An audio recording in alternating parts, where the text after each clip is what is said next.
Welcome back to your show, Identities Umhlobo, where today I'm joined by Ambassador Bronte from the Australian Embassy in Zimbabwe. Ambassador, we're so thrilled to have you here, and the conversation is amazing about women empowerment. And I just want to follow up and say, what are the practicalities? What are the efforts that government and leaders can do to make sure that women promotion, women leadership, and economic empowerment is achieved? Mm-hmm. I think it's really important to make gender equality central to everything you do. I think it's important to have gender equality focused projects and organisations, but at the end of the day, it's not something on the side. It's not an add-on to what we do. It's got to be central to everything we do. And I think that's what governments, government agencies, organisations have to make sure they're living and breathing it in their attitudes and their behaviour on a daily basis. And I think one of the reasons why the argument is so powerful that it is central to everything we do is because all the research shows that if you focus on gender equality and women's empowerment, it makes good economic sense. It's good socially, it's good from a human rights point of view, but from a development and economic point of view, all the studies show it's the right thing to do. So I think rather than I think for a long time people saw gender equality is this issue on the side. It's got to be central, and that's something that we certainly try to do in the Department of Foreign Affairs and Trade, to make it part of our foreign policy, of our development policy, rather than just an add-on at the side. Thank you. And one of the things that I've seen even in our country is that men tend to promote their men around them. Like, so for instance, if we have a new government, which is led by males, there is a tendency to always want to work with the people that they trust, that they know. How do we change that culture to make sure that men are also intentionally engaging women?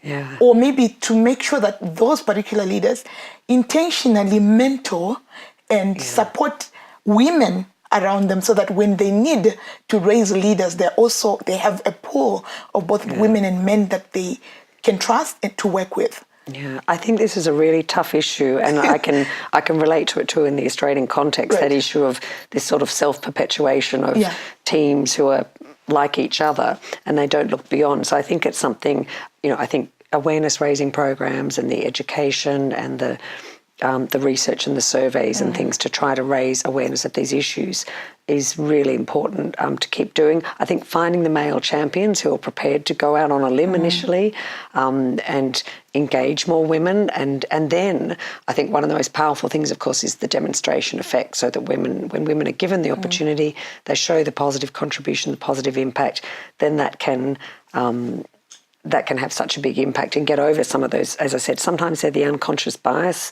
sometimes it's deliberate, but I think it's something that we really do have to keep working on. I think I mentioned before too, I think demonstrating the benefits in a really hard-headed way sometimes helps. You would like to think that everybody would support gender equality because it's the right thing to do, but we all know that's not always the case.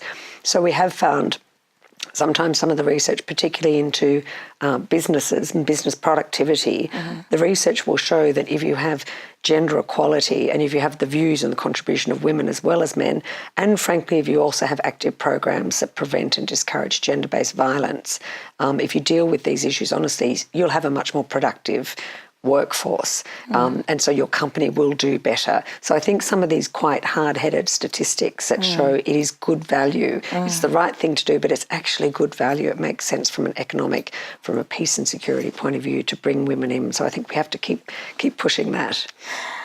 And as you're talking about this, talking about male champions who are willing and prepared to champion equality, I keep thinking about our president, Emmerson Mnangagwa, and say that probably it's something that he can challenge himself to say by the end of his term, the issues of putting legal, for instance, our constitution is clear about equality, but as long as we do not have the legislation that makes it a requirement within political parties to push for equality, even as they push their candidates for running and all these things. So I keep thinking that he can be a man who can choose to be a champion of gender equality.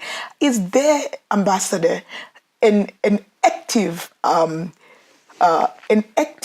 action from your end, from your embassy, to work around this issue? I know I spoke about the term of quotas coming to an end in our constitution, the issue of, representation, the 60 seats of women. Are you working with the president and with the current government to make sure that we are also promoting equality in Zimbabwe? We do. Well, first of all, I agree with you. I think that the leadership from the very top levels on gender equality issues is vital. It's absolutely important. I think at the top levels and then at the individual home levels, it's equally important. You need it from the top. We certainly have our Office of Women is in our Department of Prime Minister and Cabinet, which shows the profile and the commitment that I think you need to make these things work. But in terms of, I guess, some walking the walk and talking the talk, we do try to make gender equality, again, coming back to this point, making it central to our foreign policy. So in everything we do, so for example, in our scholarships program, our Australia Awards program, where we have short courses at the moment for Zimbabwe, we proactively make sure that women are included and that there are flexible arrangements. So for example, if a woman has a young child or is pregnant, that she's not disqualified. In our bilateral engagement on the development front, again, gender equality, women's empowerment is something that we do wherever we possibly can, through work we do through the Australian NGO network, working with local partners here. Again, we tend to favour projects. They might not be about gender equality, but if they're a project that shows us that they're treating women well and equally, then we favour them.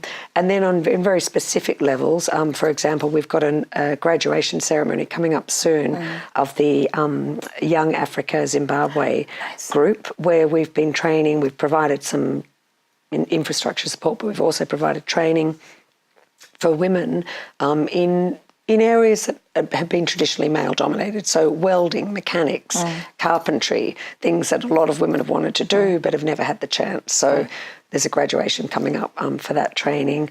We've also done some training in the Zaka district for women with disabled children, so that they can get the physiotherapy, the occupational therapy, so that they don't have to spend the time going to the clinic. They can do it at home. It makes a big difference to their lives and their role in the community, and we're trying to bring some of the fathers involved too, for the shared responsibility. So in all our engagement, we talk about gender equality. We talk about the importance we attach to it and how it's central to any successful development. Well, amazing work, but still, Ambassador, are you particularly working with the government of Zimbabwe, especially President Mnangagwa, in pushing for gender equality? We certainly will continue to, because it's central to all our engagement. It's something that we'll continue to encourage in all our interaction with the government on all aspects of foreign and trade policy. Thank you very much, Ambassador, for the amazing indulgence around women and empowerment, especially also focusing on how men can be part of it, how the leadership can be part of it, how family can be part of it. Viewers, it's that time again where we listen and read from you and hear what you're saying. So we're going to jump straight into your comments, your questions. And Ambassador Bronte is going to answer one lucky person of their question. Stay with us. So this one says, "Hi Nyari, I'm Leo from Avondale. On this issue of cyberbullying, I think it affects everyone, but the most important thing is to stand for yourself. If you embrace who you are, I believe you won't be affected by that." There's been a lot of comments, Ambassador, about cyberbullying, and we experience a lot of cyberbullying, and we still continue experiencing a lot of cyberbullying in Zimbabwe. How has Australia dealt with the issue of cyberbullying?